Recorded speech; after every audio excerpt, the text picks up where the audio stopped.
अजीज दोस्तों, अस्सलाम वालेकुम, नमस्ते, सत श्री अकाल, जय जिनेंद्रा, गुड आफ्टरनून। अजीज दोस्तों, वेस्ट के बारे में कुछ आपके साथ बात करनी थी। पहले मैं आपको दिखा दूं कि ये वेस्ट के दो शाहकार हैं, ये दो क्रिएशन हैं जिनको सेलिब्रिटी बनाया है। एक ये जो स्वीडिश लड़की है ग्रेटा, ये ग्रेटा का कोई आईक्यू लेवल नहीं है, कोई इसका नॉलेज नहीं है, कोई कुछ नहीं। इसको क्लाइमेट चेंज का सबसे बड़ा एक्टिविस्ट बना के पेश किया गया है कई साल से। और एक इसके बगल में खड़ी है मेली यूसुफजई, मलाला यूसुफजई। मलाला यूसुफजई वेस्ट की सबसे बड़ी क्रिएशन है। Oscar award, millions of pound. इसका बाप शाहाना जिंदगी गुजार रहा है। इसके बाप ने बड़ा फायदा उठाया है मलाला यूसुफजई के नाम का और इसका। और मलाला यूसुफजई को तालिबान ने गोली मारी थी। तालिबान ने कितने लाखों लोगों को मारा है, हजारों को, और कितने लाखों का हाल खराब किया है। एक लड़की को स्कूल नहीं जाने देते, कितने मर गए। आईएसआईएस तालिबान के ही सौतेले भाई हैं। उन्होंने हजारों लड़कियों को नीलाम किया है $25-25 में। ये यजीदी लड़की है, 10 साल की उम्र में इसको पहली बार बेचा गया, 3 बार बिक चुकी है, हजारों बार रेप हुआ इसका, गैंग रेप हुए। क्यों वेस्ट इनमें से किसी को नहीं पिक करता? और मलाला यूसुफजई की जान खतरे में है पाकिस्तान में इसका वो नहीं, इसको रातों रात नेशनलिटी दी गई। खाली इंग्लैंड की नहीं, फ्रांस ने अलग से दी, तो सब नेशनलिटियां दे रहे हैं। नोबेल पीस प्राइज दिए गए, मिलियंस ऑफ डॉलर दिए गए। जान पाकिस्तान में खतरे में है तो रोज पाकिस्तान में क्यों बैठी है? ये अभी पिछले हफ्ते पंजाब के चीफ मिनिस्टर से मिल रही है, रॉयल प्रोटोकॉल मिल रहा है प्राइम मिनिस्टर का। और आपको मैं बता दूं, अव्वल तो अब पाकिस्तान रहने वाला नहीं है, वरना ये प्राइम मिनिस्टर बन जाएगी किसी वक्त। इमरान खान जैसे बना। इमरान खान ने भी इसी तरह पॉलिटिक्स का स्टार्ट किया था कि मैं पाकिस्तान का प्राइम मिनिस्टर बनूंगा एक दिन। इसने भी गोली लगने के बाद, यूरोप पहुंचने के बाद सबसे पहले यही बात की कि I want to become prime minister of Pakistan. ये आज रोज पाकिस्तान में बैठी है, सरकारी हेलीकॉप्टरों में घूम रही है। इसको रॉयल सेलिब्रिटी का स्टेटस मिला हुआ है। तो तुम्हारी जान तो खतरे में नहीं थी पाकिस्तान में? आज पाकिस्तान में ही हर हफ्ते जाके बैठी होती हो। इंतहाई ढकोसला और लड़की है। आज तक चाइना के उगर मुसलमानों के लिए नहीं बोली। वहां पे क्या चाइनीज मुसलमान बच्चियों के ऊपर जुल्म नहीं हो रहा? आज तक बलोच मुसलमान पाकिस्तानियों के लिए इसका मुंह नहीं खुला। क्यों भाई? आज तक पख्तून पाकिस्तान में टेररिस्ट ब्रांड किए जा रहे हैं और सबसे ज़्यादा टेररिज्म भी पख्तूनों पर हो रहा है। ये खुद पख्तून है। कब बोली है कि पाकिस्तान आर्मी ये ड्रामे बंद करो? क्योंकि आर्मी और वेस्ट की कोलैबोरेशन से इसको लाया गया है, लॉन्च किया गया है। तो ये वेस्ट की दो प्रोडक्शंस हैं जो बहुत अरसे तक हमारा दिमाग खाएंगी। अजीज दोस्तों, मैं आपके साथ एक बात शेयर करना चाह रहा हूँ कि यहाँ पे वेस्ट में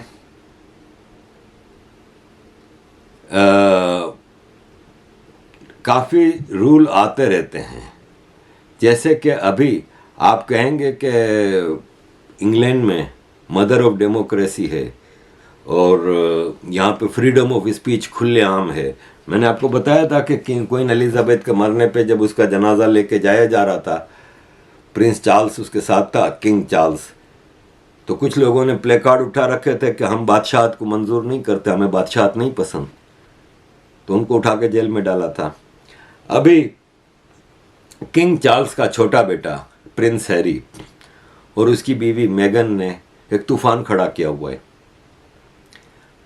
वो क्या कह रहे हैं उससे आप एग्री करें नहीं करें, लेकिन वो वही चीज़ें कर रहा है जो उसकी माँ लेडी डायना कर रही थी। और अब एक ब्रिटिश टीवी पे एक सीरीज चल रही है जिसमें बताया गया है कि लेडी डायना के साथ क्या हुआ था। और सस्पेक्ट किया जा रहा है कि उसका मर्डर हुआ था कि एक्सीडेंटल डेथ थी या जो भी था। Not going in that story, मैं प्रिंस हैरी की तरफ आऊँगा कि प्रिंस हैरी ने शादी की मेगन से, एक एक्ट्रेस थी, तो उसके एक्ट्रेस के बोल्ड सीन्स के ऊपर बड़े एतराज़ हुए कि क्यों शादी कर रहे हो और ये रॉयल फैमिली के काबिल नहीं वगैरह वगैरह। और फिर इन्होंने बगावत की, दोनों ने, मियाँ बीवी ने, और रॉयल फैमिली छोड़ के अमेरिका चले गए, कनाडा या अमेरिका। और फिर इनका इंटरव्यू ओपरा विनफ्री ने लास्ट ईयर रिलीज़ किया था। उस इंटरव्यू ने तूफान मचा दिया, जिसमें इन्होंने कहा कि रॉयल फैमिली के एक बड़े पर्सन ने ये पूछा था कि जब हैरी का बच्चा पैदा होगा तो इसका स्किन कलर क्या होगा, क्योंकि मेगन गोरी नहीं है, तो दैट इज़ कॉल्ड रेसिज्म, और इस तरह की इन्होंने बातें की। अब हैरी की डॉक्यूमेंट्री आ रही है और किताब भी आ रही है, जिसमें इन्होंने और ज़्यादा तबाही मचाई है। और इंटरव्यू में अभी मेगन और हैरी बैठे थे, तो हैरी ने कहा कि रॉयल जो संस्कार हैं वो हमें अपनाने पड़ते थे, जैसे यूं झुक के यूं मजाक उड़ाने वाले अंदाज में उसने ये कहा, जिस पे बड़ा तूफान हुआ। ब्रिटिश लोग बहुत गुस्सा हुए कि हमारे संस्कारों का तुम मजाक उड़ा रही हो, ये है वो है। वो अपनी कहानियाँ बता रहे हैं कि हमें रॉयल फैमिली में कुछ मसले हुए थे। ऋषि सुनक ने, प्राइम मिनिस्टर यूके ने, ये ऐलान किया है कि अब हम OTTs जो प्लेटफॉर्म होते हैं ना, उनको कंट्रोल में लाएंगे, और ऑनलाइन स्ट्रीमिंग प्लेटफॉर्म्स हैं उनको अब जो ब्रॉडकास्टिंग वॉच डॉग है उसके कंट्रोल में लाएंगे, यानी सेंसर होगा। फ्रीडम ऑफ स्पीच गायब हो रही है। अजीज़ दोस्तों, इसके अलावा सिचुएशन ये है कि कुछ खबरें आपके साथ शेयर करूंगा। स्वीडन में 2022 में गन मर्डर्स है ना, जो वो रिकॉर्ड तोड़ चुके हैं। जर्मनी में एक पोल हुआ, माइग्रेशन के खिलाफ ज़बरदस्त डिस्प्लेजर का इज़हार किया गया, और जर्मन लोग कहते हैं कि अब हमें माइग्रेशन नहीं चाहिए। इंग्लैंड की जो होम मिनिस्टर हैं स्वेला, प्राइम मिनिस्टर हैं ऋषि सुनक, इन लोगों ने एक लॉ निकाला है कि जितने माइग्रेंट्स आते हैं, रेफ्यूजीज आते हैं, उनको जब तक इनके केस का फैसला नहीं होता रवांडा भेज दिया जाएगा। अफ्रीका का मुल्क है रवांडा। रवांडन गवर्नमेंट से तय हुआ है कि आपको हम पैसे देंगे और आप उनको अपने यहाँ सेंटर्स में रखें। इसकी वजह 3-4 हैं। एक तो ये कि ब्रिटिश टैक्स पेयर के ऊपर इनका बहुत बोझ बढ़ता जा रहा है, और पाउंड्स में यहाँ पे इनके ऊपर खर्चा होता है 4 स्टार होटलों में रखना, इनको खाना पीना, कपड़ा लत्ता देना, इनको मंथली वजीफ़ा देना, पैसा देना, तो ये सब पाउंड्स में होता है। तो रवांडा में ये सब सस्ते में हो जाएगा। तो रवांडा की गवर्नमेंट से ये बातचीत हुई है। दूसरा, क्राइम बहुत हो जाता है, क्योंकि रवांडा में तो ये क्राइम नहीं कर सकेंगे, वहाँ पे तो गवर्नमेंट सख्ती से इनसे निपटेगी। यहाँ पे थोड़ा वो करो तो फॉरेन लेबर पार्टी आ जाएगी, थोड़ा यहाँ पे फॉरेन ह्यूमन राइट्स ऑर्गेनाइजेशंस आ जाती हैं। तो इसलिए रवांडा जाने के लिए अब तकरीबन मामला तय हो गए हैं, और ये इंडियन ओरिजिन लीडरशिप है यूके की, जो इतना बोल्ड काम कर सक रही है। हालांकि लेबर पार्टी खुल के इसके मुकाबले पे आ गई है, लेकिन मैं समझता हूँ कि ये कामयाबी से पूरा हो जाएगा, और इमिग्रेंट्स और रेफ्यूजीज़ को रवांडा भेजा जाएगा, जो कि ब्रिटिश लोगों के लिए बड़ा अच्छा साबित होगा। अजीज़ दोस्तों, कतर ने फीफा वर्ल्ड कप के लिए यूरोपियन पार्लियामेंट की एवा काली को, एक मेंबर ऑफ यूरोपियन पार्लियामेंट थी और one of the vice presidents of European parliament थी, उसको रिश्वत के तौर पे पैसे दिए थे, ये एक इल्ज़ाम लगाया है उन पे। बेल्जियन पुलिस ने कई छापे मारे, कई ऑफिस पे, कई घरों पे, वहाँ पे मेंबर ऑफ पार्लियामेंट्स के, और लाखों यूरो निकले हैं वहाँ से कैश में। और ये तो निकले हैं, सोचो कि इन लोगों ने अपनी कॉन्स्टिट्यूंसी में कितना पैसा भेज दिया होगा या क्या होगा। कतर ने फीफा वर्ल्ड कप ऑर्गेनाइज कराने के लिए कई यूरोपियन मेंबर्स ऑफ पार्लियामेंट को कतर के दौरे कराए, और ये है कि फैसिलिटेट करने के लिए कि मतलब 1,90,000 कतर ने खाली पाउंड 37 ब्रिटिश पॉलिटिशियंस को कतर का ट्रिप कराने पे खर्चा किया है। तो आप सोचो कि कतर ने कितना रिश्वत दी है यहाँ पे। और ये केस अब चल रहा है, यूरोपियन बेल्जियन प्रोसिक्यूटर्स हैं, उन लोगों ने अब केस कोर्ट्स में लेके गए हैं। एवा काली को और कुछ लोगों को गिरफ्तार किया है। 16 प्रॉपर्टीज ब्रसल्स में छापा मारा गया। 5,15,000 पाउंड कैश, काफ़ी मोबाइल्स और कंप्यूटर्स वहाँ से सीज किए गए हैं। और अब इस पे एक भरपूर इंक्वायरी हो रही है। ये एवा काली जो है ये ग्रीक ओरिजिन की है, और क्योंकि आपको पता है कि यूरोपियन पार्लियामेंट में यूरोप के जो 27 मेंबर मुल्क हैं उसके मेंबर्स इलेक्ट होके आते हैं। बाकायदा जनरल इलेक्शन होता है यूरोपियन पार्लियामेंट का एक ही दिन पूरे यूरोप के 27 मुल्कों में, और उनकी कॉन्स्टिट्यूंसीज होती हैं जहाँ से वो इलेक्ट होकर फिर ब्रसल्स आते हैं और यूरोपियन पार्लियामेंट में बैठते हैं। यूरोपियन पार्लियामेंट के एक हफ्ता सेशन जो होता है ना पार्लियामेंट का, महीने में एक हफ्ता पार्लियामेंट का सेशन होता है, वो फ्रांस का शहर स्ट्रासबर्ग में होता है। 2 हफ्ते ये ब्रसल्स में होते हैं। ब्रसल्स में इनकी प्राइवेट मीटिंग्स होती हैं। जैसे मैं ब्रसल्स में लॉबिंग के लिए मुख्तलिफ मेंबर्स ऑफ पार्लियामेंट से मिलता था, तो उनके वहाँ पे ऑफिसेस बने हुए हैं। उनमें ऑफिसेस में यूरोपियन पार्लियामेंट का बहुत बड़ी बिल्डिंगों का नेटवर्क है, उसमें उन ऑफिसेस में उनसे जाके मिलते हैं। वहाँ पे पार्लियामेंट्री मीटिंग्स होती हैं, जैसे सोशलिस्ट पार्टी का ग्रुप है, कंजर्वेटिव पार्टी का ग्रुप है, ग्रीन पार्टी का ग्रुप है, एक्सट्रीम राइट पार्टीज हैं, एक्सट्रीम लेफ्ट पार्टीज हैं, सबके अपने अपने ग्रुप हैं, उनकी मीटिंग्स होती हैं। इसके अलावा फॉरेन डेलीगेशन जो आते हैं, भारत से डेलीगेशन गया, पाकिस्तान से गया, अमेरिका से गया, उनकी मीटिंग्स ब्रसल्स में होती हैं। तो और बाकी एक हफ्ता होता है वो मेंबर्स ऑफ पार्लियामेंट अपने अपने मुल्क जाके अपनी कॉन्स्टिट्यूंसी में बैठते हैं और अपनी कॉन्स्टिट्यूंसी में काम करते हैं। तो ये एवा काली ग्रीस से है और ग्रीक ओरिजिन की है, मतलब ग्रीक में ऐसे इलेक्शन जीत के आई है। और ये एक केस काफ़ी तेज़ी से जा रहा है।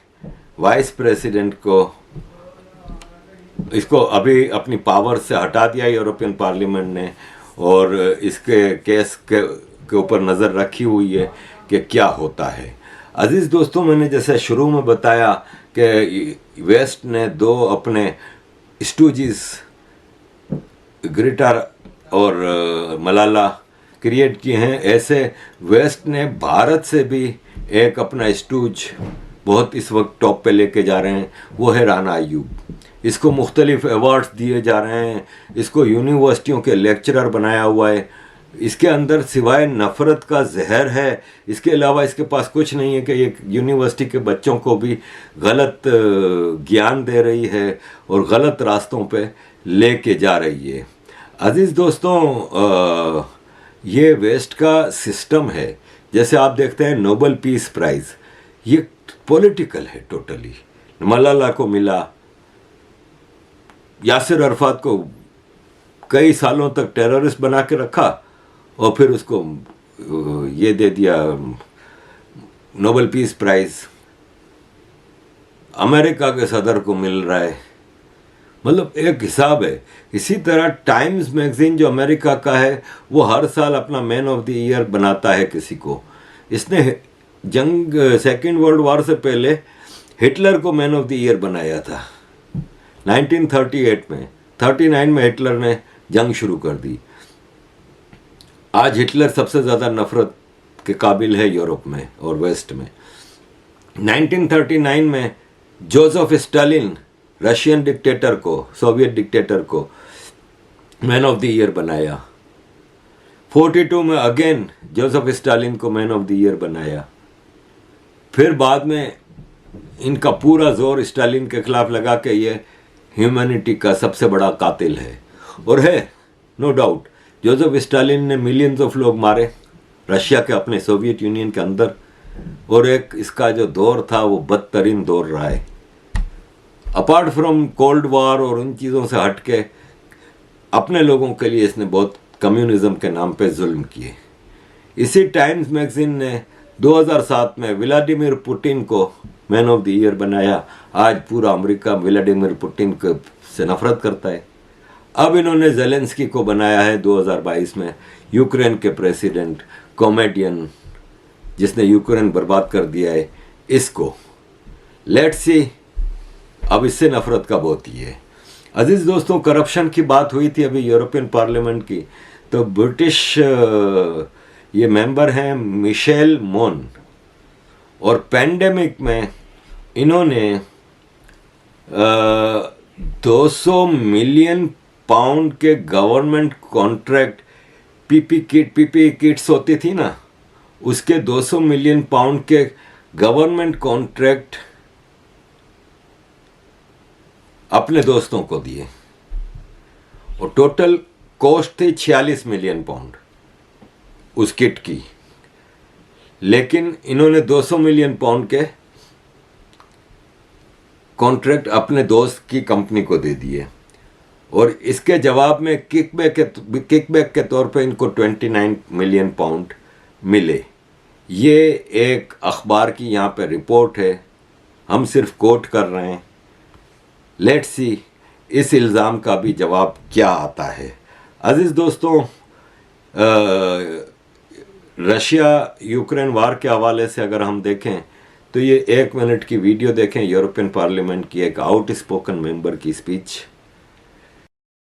Billions of EU assistance going to Ukraine are not free. They're loans, which Ukraine will default on, and they come with neoliberal strings attached.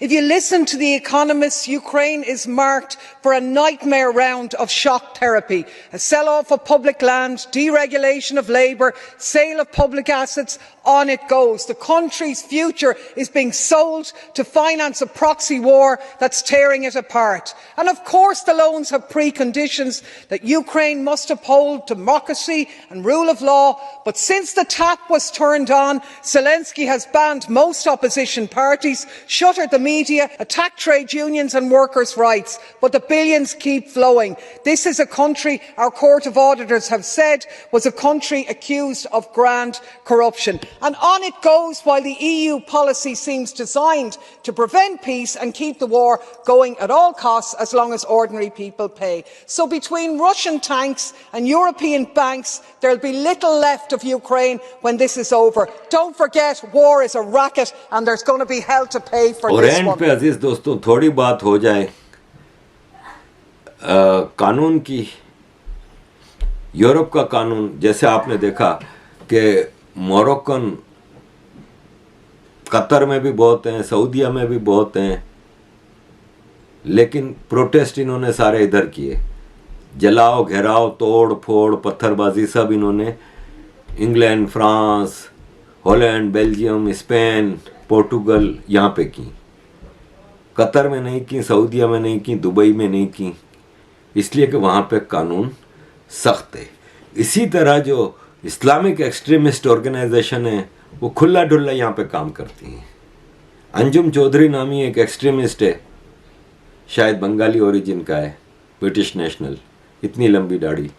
इसको आईएस के लिए रिक्रूटमेंट करने पे और नफरत फैलाने पे सज़ा हो चुकी है, जेल काट गई। जेल से जब रिहा होता है तो सीधा गवर्नमेंट के पास जाके कहता है खाने को पैसा नहीं, पैसा दो, जॉबलेस अलाउंस पे जी रहा है, वापस वही नफरत का पैगाम लेके शुरू हो गया है। तो यहाँ पे ये फ्रीली काम करते हैं। इस पे प्राइम मिनिस्टर ऋषि सुनक को, प्रेसिडेंट माक्रों को और दूसरे यूरोपियन अथॉरिटीज़ को सख्ती से काम करने की ज़रूरत है। ये हमारे इमाम जो हैं, ये आपको एंड पे मैं इनकी 2 मिनट की स्पीच लगा रहा हूँ, अगर कॉपीराइट का मसला ना हुआ तो आप सुनिए कि यूरोप में इस्लामिक एक्सट्रीमिज़म किस तरह अपने कदम जमा रहा है। यहाँ पे नारे लग रहे हैं सर तन से जुदा के, खुल के। कोई रोकने वाला, कोई पूछने वाला, कोई बोलने वाला नहीं है। यहाँ पे हर चीज़ हो रही है एंटी लॉ, लेकिन कोई इनको रोक नहीं रहा, इनको यहाँ पे पाला जा रहा है। और जब आप किसी जहरीले सांप को पालेंगे तो वो फिर और कोई नहीं मिलेगा, तो आपको ही डसेगा। तो इमाम साहब की बात सुनिए, और थैंक यू वेरी मच अजीज़ दोस्तों for all your support. Keep supporting. जय Hind. Funny enough, the IRGC cannot operate in Saudi Arabia. Their supporters cannot have bank accounts in the UAE. The other extremist groups, like the Muslim Brotherhood, who are friends with the IRGC and Hezbollah people, they cannot operate in Bahrain, in Oman. These are Muslim countries. Where do they operate? In London, in France, in Washington, D.C., in Australia, in Canada, Toronto. They operate here. They have bank accounts. They register charity. Right. So Macron, the president of France, recently said the Islamic world is in a crisis. In my opinion, yeah, we do have problems. We do have Boko Haram, we have Al-Qaeda, we have Taliban. We have problems, but the broader picture, Islam is very successful. It's growing very fast. And we're doing really well. Dubai is not in a crisis. Abu Dhabi, the UAE, Bahrain, Oman, Kuwait, there's no crisis there. The Muslim countries are doing good there. Only some places there's a problem. I say, no, you are in a crisis. You went to the Muslim countries and you imported the garbage that the Muslim countries wanted to put in prison or isolate away from society. You went and you imported them. Why? For cheap labor. But these Islamist extremists, they don't want to work. They want free welfare. They want to marry French women, blonde hair, blue eyes. They don't have time to work. So look at Poland. They don't complain from Islamic extremism, not a single terrorist attack in Poland. The moment they sense there's a problem, they crack down on it. Polish policy, beautiful. The French, no, come. When they come, they use the resources. They go to Washington, D.C., and they sit in Congress. They support the Iranian regime. They go against the sanctions in Congress, right, with their hijab. Why? Because the ideology is filth to begin with. When you import that, or you allow it in, or you amplify it, or you glorify it in any way, you make your bed, sleep in it. So that is also a problem of the West. The question is, Tina, did the extremists become stronger or the West become weaker? I say it's both.